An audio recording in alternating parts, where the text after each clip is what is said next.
Pemirsa Komisi Pemberantasan Korupsi atau KPK kembali melakukan pemeriksaan terhadap sejumlah saksi terkait kasus korupsi dalam pengalokasian dana penyesuaian infrastruktur daerah tahun 2012, maksud kami 2011. Dan dalam pemeriksaan hari ini, KPK memanggil Kabak Sekretariat Banggar, Nurul Fauzia. Untuk informasi lengkapnya akan disampaikan oleh Bayu Prayudanto dari gedung KPK. Bayu, apakah Nurul Fauzia ini sudah diperiksa oleh KPK?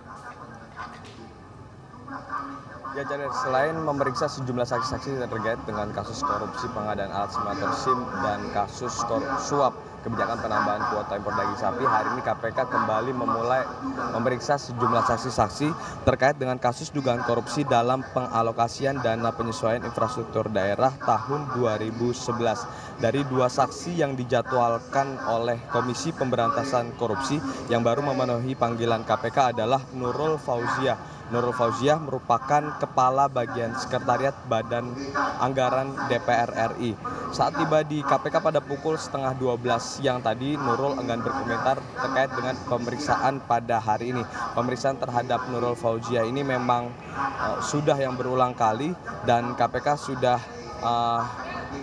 memanggil Nurul ini terkait dengan penetapan tersangka dari kasus DPID tahun 2011 yakni Haris Surahman. Sebagaimana diketahui, pasca KPK menetapkan tersangka lain dari kasus korupsi dana pengalokasian infrastruktur daerah tahun 2011 yakni Haris Surahman, KPK memang hingga saat ini belum memanggil Haris Surahman untuk diperiksa sebagai tersangka.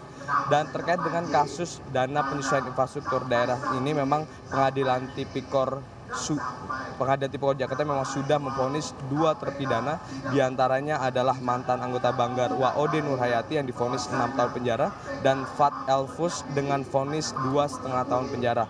Untuk nama Haris Surahman sendiri, KPK memang sudah menetapkan tersangka sejak bulan November lalu.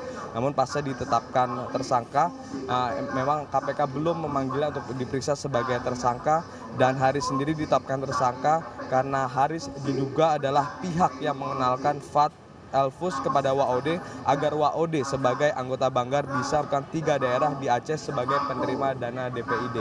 Sementara itu terkait dengan penyidikan kasus korupsi pengadaan alat simulator SIM, KPK hari ini kembali memanggil Kompol Ligimo, dan Kompol Ligimo sendiri adalah mantan bendara Primkopol, dan saat itu Kompol Ligimo juga enggan berkomentar terkait dengan pemeriksaan dari kasus korupsi pengadaan alat simulator SIM di Korlantas Polri.